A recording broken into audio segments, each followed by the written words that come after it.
Hello and welcome to this lecture on the Great Depression. Today we are going to focus primarily on the causes of the Great Depression, and my city activities will focus on the Depression itself and the response to the Great Depression, which is the New Deal policies of the FDR administration of the 1930s. Before we look at these different potential causes of the Great Depression, I've decided to include two quotations from the same historian, Malvern Jones, who gives us nice little summaries here of the contrast between the feelings that existed within the United States in the 1920s, which was our previous topic, and the reality of the economic decline that comes with the 1930s. During the 1920s, there was a real sense that America could achieve anything, which we have seen. The attitude towards the economy was pretty gung-ho, to be honest, as we will see. The prosperity of the 1920s really gave America a confidence that things would only get better and better. And as this quotation from Jones says, businesses made huge profits. Jobs were fairly easy to find, although unemployment does start to increase, especially in rural areas as the decade progresses. The standards of living do increase. Again, we'll have to maybe question that point to an extent later on. The key to the boom was a tremendous increase in productivity from the new technological innovations and inventions that are present in the post-World War I period. The amount of money that the United States was producing, the productivity of the nation, can be seen in this statistic right towards the end, that the GNP of the country soars from $74 billion to $104 billion, and annual per capita, so money per head, went up from $710 to $857. Obviously, you know that this does not mean that everybody within America is earning this type of money, because this obviously takes into account the entire population and divides it, the amount of wealth in the country, by everyone who lives in the United States. The second source here is the same author, Malvern Jones, and here he is looking at what happens, what goes wrong, what happened to all the positivity, all the good times, the prosperity, the booming economy of the 1920s. Well, the Wall Street crash, which we'll touch on later today, is really the event, the spark that leads to the economic collapse that we call the Great Depression post 1929.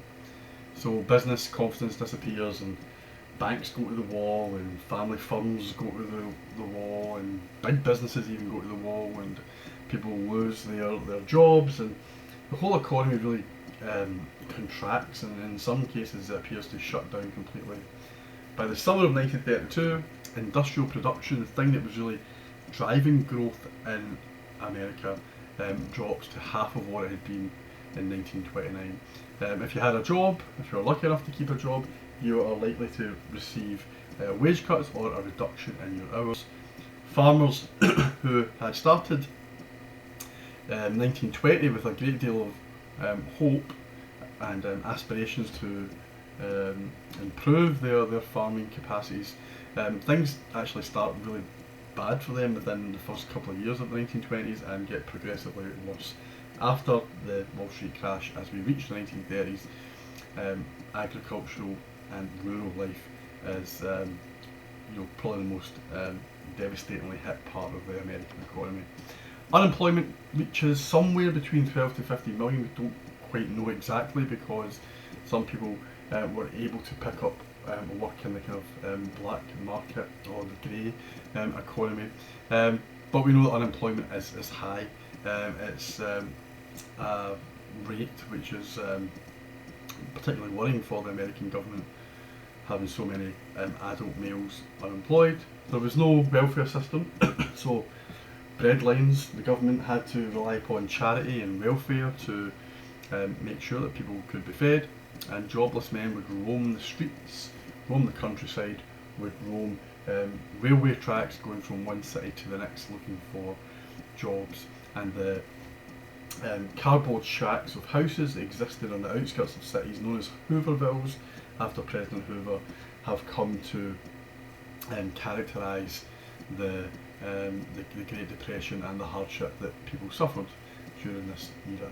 So, you will get an opportunity in the My City materials to read an extract from the historian Anthony Badger, who writes an excellent book on the New Deal and the depression it leads to. I'm going to actually get you to read the first chapter of this book, because Badger explains not only some of the kind of causes which we're going to talk about, but he also talks about the human experience during the Great Depression. And there's a section on My City, there's a video clip on My City, which also examines the human experience, how bad things got for the American people.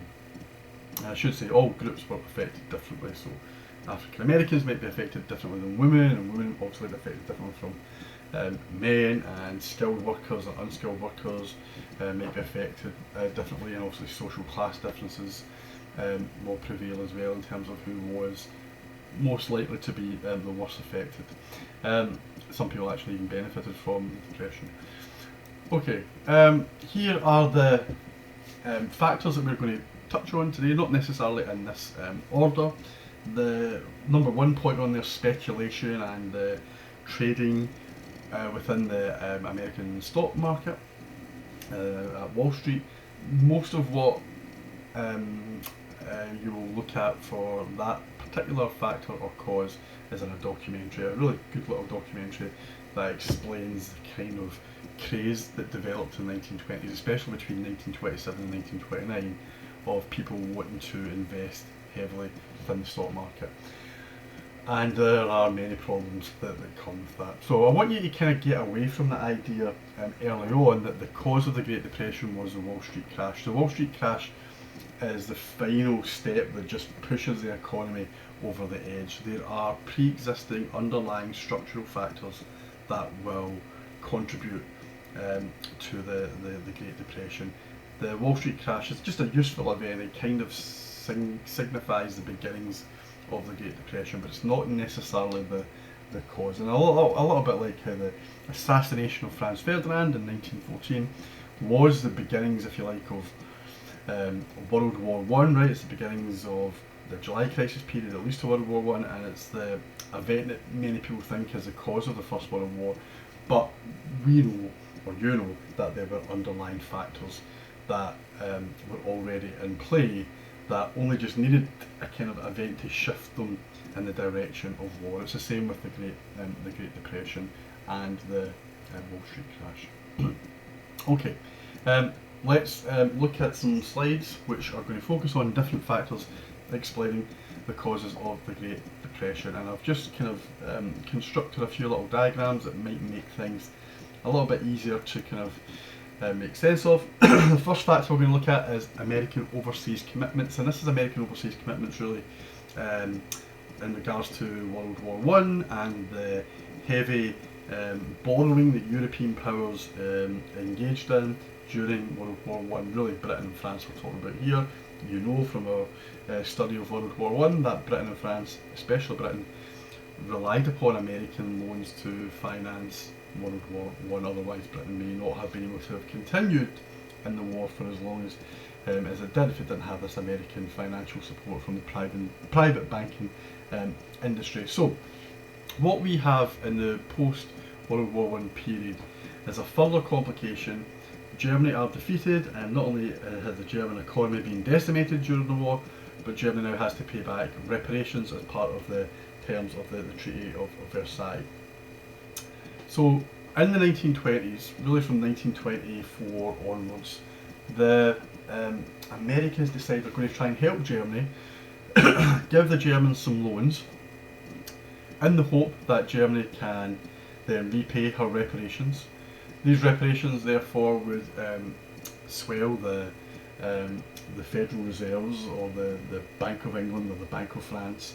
And this money could then be used to pay war debt back to the banks in America. So there's a kind of circular flow of money. In some ways it's kind of bizarre because it's American money goes to Germany and that American money makes its way back to America via Britain.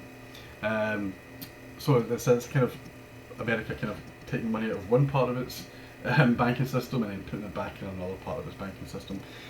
We have the 1924 Dawes Plan, which was a plan implemented with the intention to rejuvenate the German economy, and the Dawes Plan and then the 1929 Young Plan that follows are plans that are organised ultimately and financed by private banks, not by the American government. Now, problem with this system, there are many problems, but the main problems with this system was that Germany were unable to pay back these loans after 1929, and maybe the Americans had just been a little bit too reckless, a little bit too generous in their granting of loans to Germany. This little table or this little graph suggests that they gave 2.5 billion worth of loans to Germany, and there's a kind of reckless element to it. For example, there was a small Bavarian town who wanted a loan of $125,000 to build a swimming pool for its residents. What they received instead was a $3 million loan, more money than they needed, but it does show us that some of the banks were a little bit too willing to give more money than maybe was required in Germany, because this would mean their interest payments on return. So the banks have to take obviously some responsibility for the financial crisis that eventually will take place. The reason as to why these loans are going to Germany is not just for the benefit of Germany, right? That's obviously not the case. This is an attempt to stimulate the American economy, because if Germany has more money as a nation, if Germany can then start to build or rebuild its economy, then a more prosperous and thriving Germany will be able to buy goods back, consumer goods in particular, back from the United States. So some of these loans are tied, they're tied with the intention that Germany purchases goods from the USA. And this is useful for the United States because, as we've already spoken about when we studied American imperialism, America was already in a position where it was producing possibly more goods than it could actually sell, with demand outstripping, with supply outstripping demand. So this system is fine if there are no major economic crises, and we had this major economic crisis in 1929. But even before this, in the mid 1920s, German agriculture really starts to go into decline. It struggles to compete with cheaper grain that is being produced in the Soviet Union and places like the Ukraine, and the German economy starts to kind of stutter. Actually, Germany is not able to pay back all its loans to the United States, and we know that she also stutters and staggers in her attempts to pay back reparations, sometimes to the Allies as well. So there's a deficit. The United States banks have given out much more in loans than they are getting back. These loans were meant to be paid back over decades, not within years, and therefore there's going to be a massive shortfall. Now the thing to remember is the money that's been lent to Germany from these banks is not just kind of money that banks have lying about, it's money that's been invested by people who want to have their money in banks that are going to give loans, but also there's the commercial side of banking.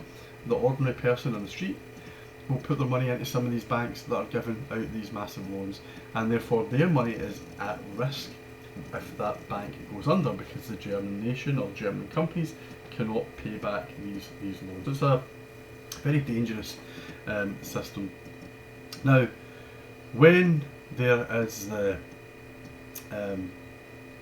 Wall Street crash and what happens in America starts to spread, the likelihood of America getting money back, because America can stop these loans in 1929, but the idea of them getting money back from Germany is less and less likely because of tariffs. There's already the Fordney-McCumber tariff of 1922, which protected American industry and to some extent American agriculture. We then have the Hawley-Smoot tariff, which is passed with the intention of again protecting American industry during this potentially difficult economic period. But that tariff means that it's very difficult for German goods or British goods to be sold to the United States markets. And if America closes off her markets to Europe, then Europe is obviously going to respond by closing off their markets to America. So the international financial system in the post-World War I period had opportunities for America, but the American banks overstretched themselves, and they don't get this money back. And that is a major issue which we'll come back to when we look at the banking system later on. I should say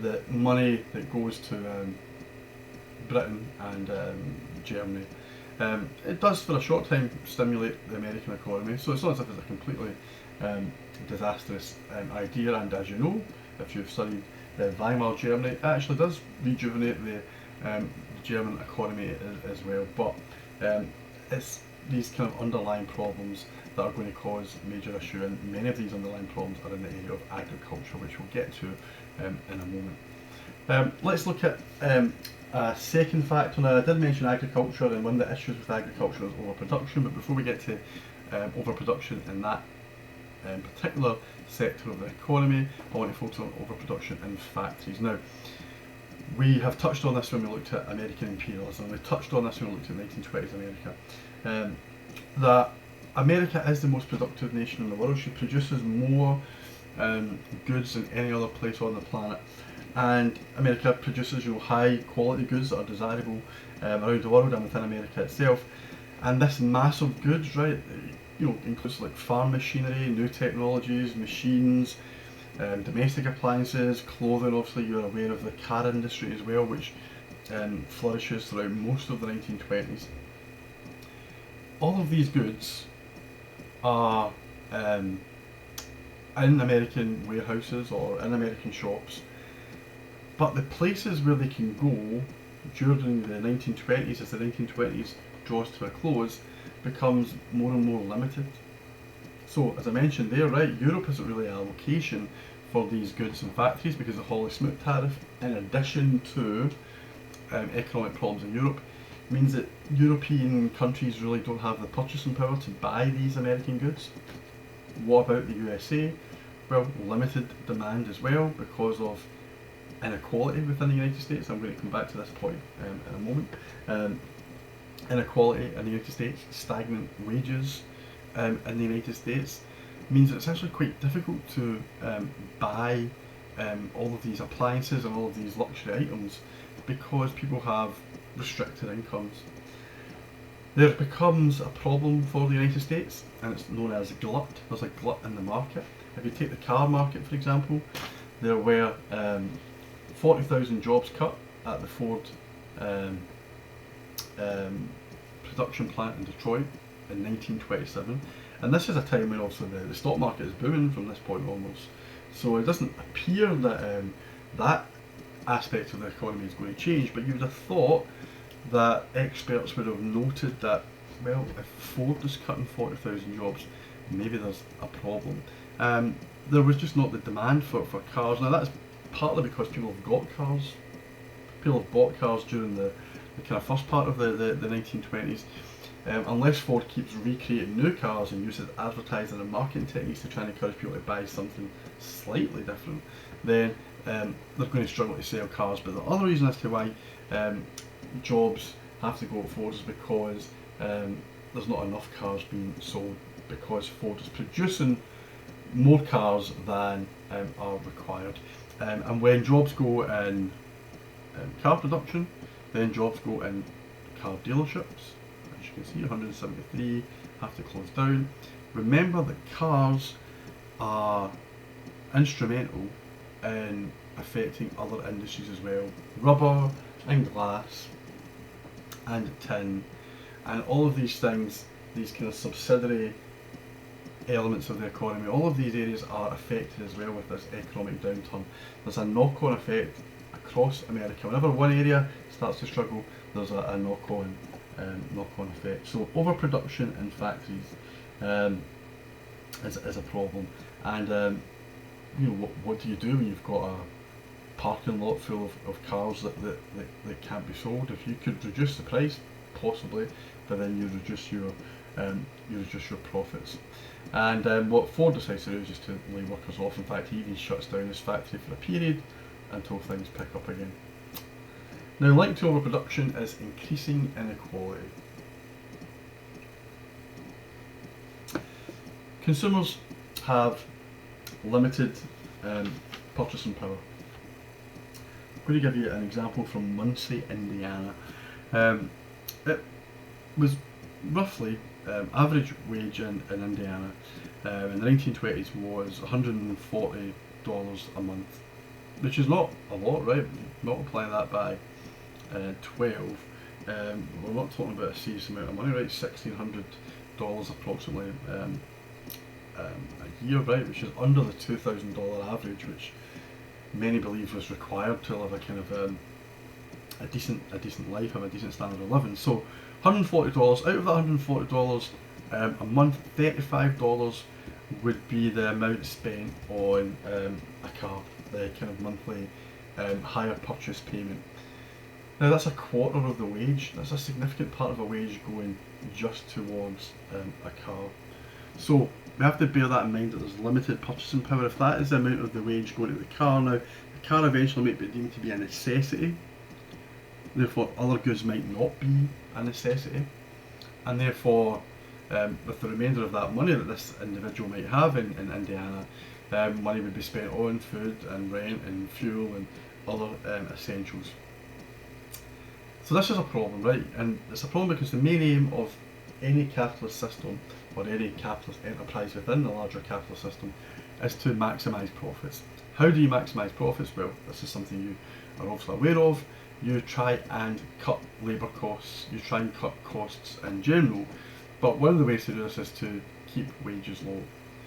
And this is a major contradiction within the capitalist system, because if you keep wages low, then how can the population consume these goods? How can the population afford to buy all of these items, these appliances that have been created? They can't, right? They can only buy so many of them. Wages are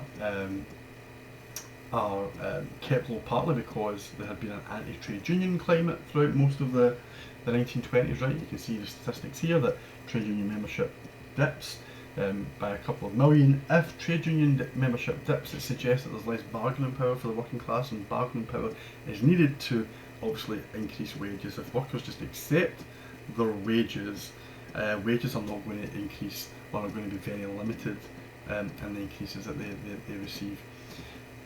It makes sense for the capitalist system to give workers money. If you remember the story of Edward Filene when we looked at the 1920s, give workers money because they are likely to spend it. Low wages, as the box suggests, cannot purchase the mass of goods produced by the capitalist system. This is the same factor, right? But I just want to move on to the next slide for more information. Now, one other element of this contradiction in the capitalist system is the concentration of capital, money held in a smaller and smaller group of hands as every year goes by. Because the more mergers that you get, right, and you can see in the statistic there were a significant amount of mergers during the 1920s. 6,000 independent companies go to the wall because of the concentration of capital in the hands of a growing minority who become these kind of wealthy corporations. The less competition means prices are not competitive. So you get this dual problem of prices not necessarily coming down, so the cost of living still being fairly high, but wage rates not increasing either. So that's a problem, right? And we know that the only way out of this problem for the capitalist system is to try and overcome these barriers. And the way to overcome the barriers was not to redistribute wealth, was not to increase wages, was not to lower prices. It was to increase the ease of credit. Credit becomes more and more likely to be made available. It gets to the point where 90% of purchases during the 1920s comes from loans, which is a system that can't really continue along those lines. If you look at these two contrasting groups, right, the super rich, the wealthy, and the working class, it's easy for the wealthy to consume, right? There are, according to statistics, 60,000 families in the 1920s who had the same amount of savings as the next 25 million in families.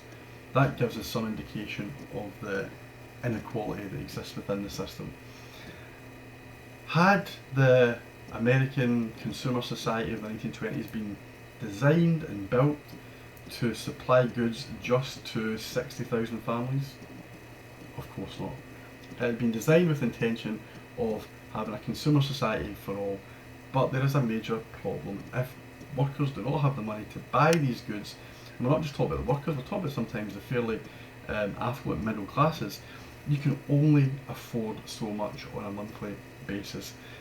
Once we get to the point where all this productivity, all this production is kind of becoming meaningless because nobody can afford to buy these goods, then you're going to have economic problems. You're going to get this glut. The economy is going to start to stagnate. So you have this contradiction. Consumer demand decreases, unemployment therefore increases. And every time unemployment increases, because let's say the Ford dealerships go to the wall, or companies associated with Ford go to the wall, then you have less consumers. And less consumers, especially in a country that doesn't have welfare payments for unemployed, less consumers stop consuming, which means less likelihood of goods being sold. So this is a major problem for the capitalist system, but it might not be one that the capitalist system can resolve, because to resolve it would be to challenge the very essence of capitalism in the first place, which is to maximise profit. And although capitalist organisations may have something in common, right, they might all have a desire to support the Republican Party, they might have a desire to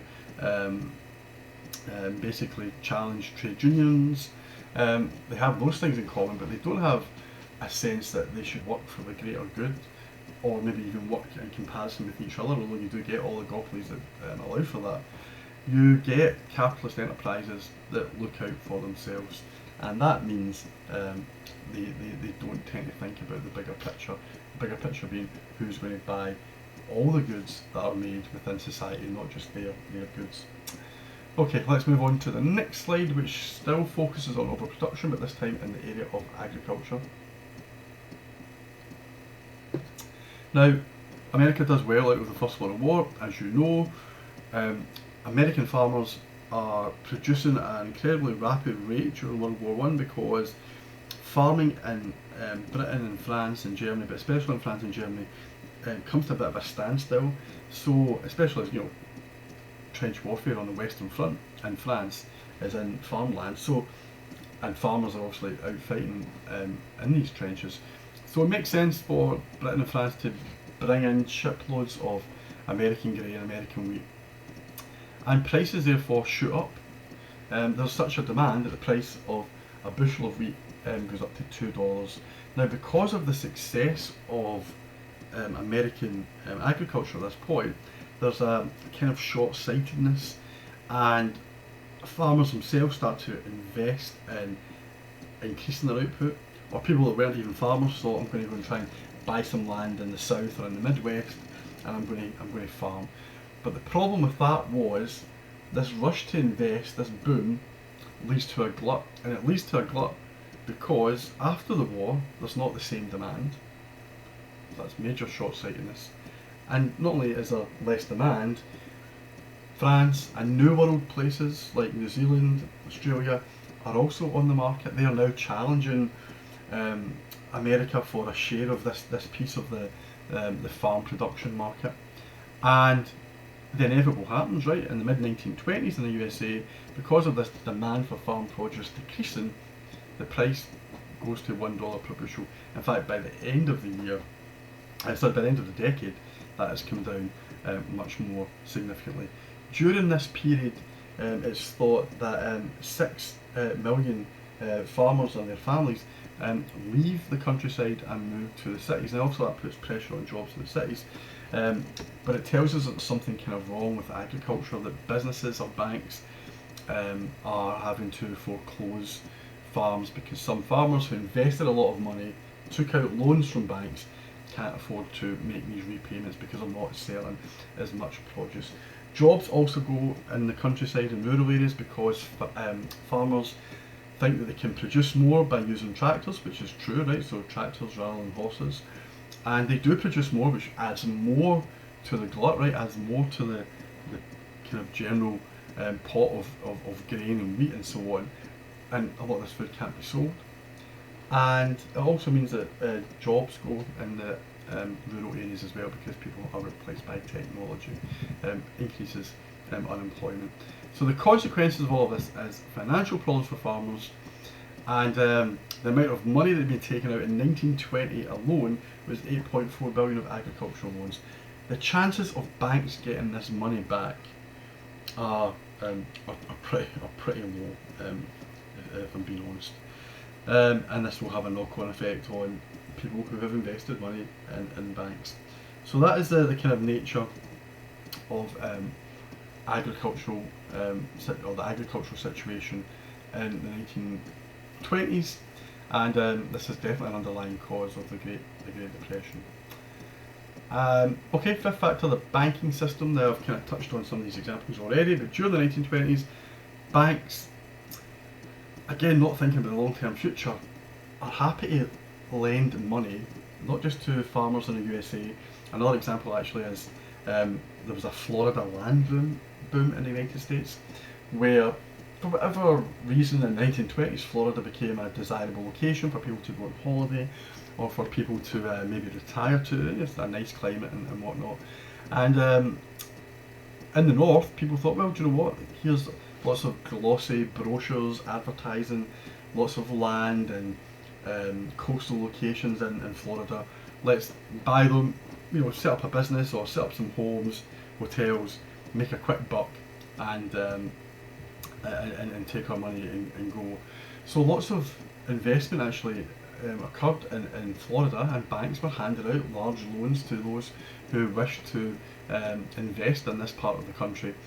But for whatever reason, one of the reasons was pretty bad hurricanes seasons in the mid-1920s. Not as many people as was thought would want to go to Florida and live or retire or go on vacation.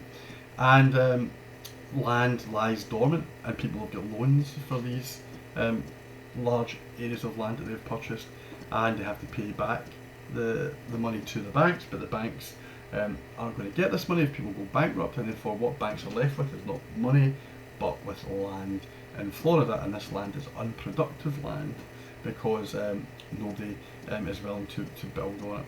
So Florida, the land boom in Florida is an example of where banks lose their money. And we've also spoken about banks losing their money to European countries such as Germany.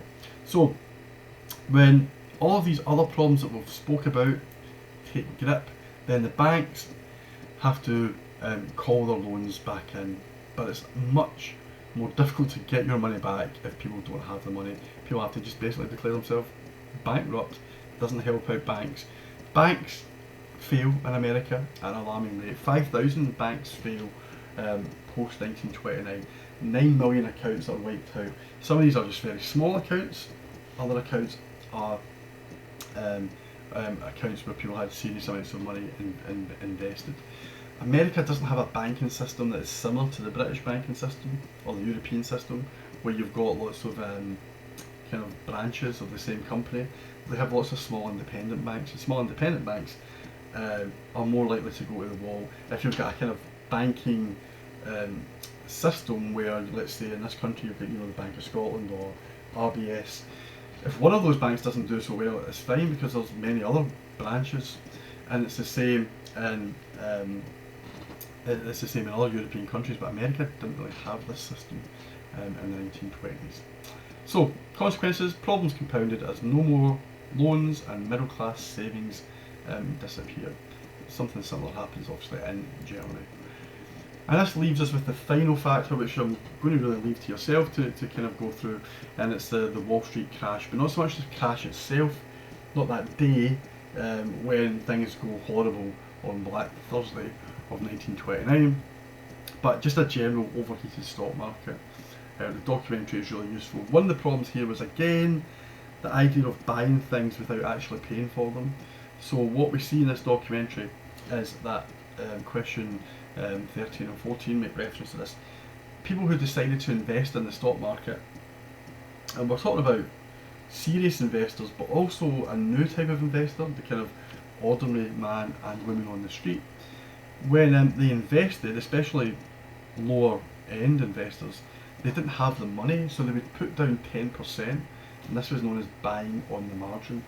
So if you wanted to buy, let's say the example given by an individual in the documentary, let's say you want to buy $60,000 worth of stock, you only had to put down $6,000. Now that is really beyond most ordinary speculators.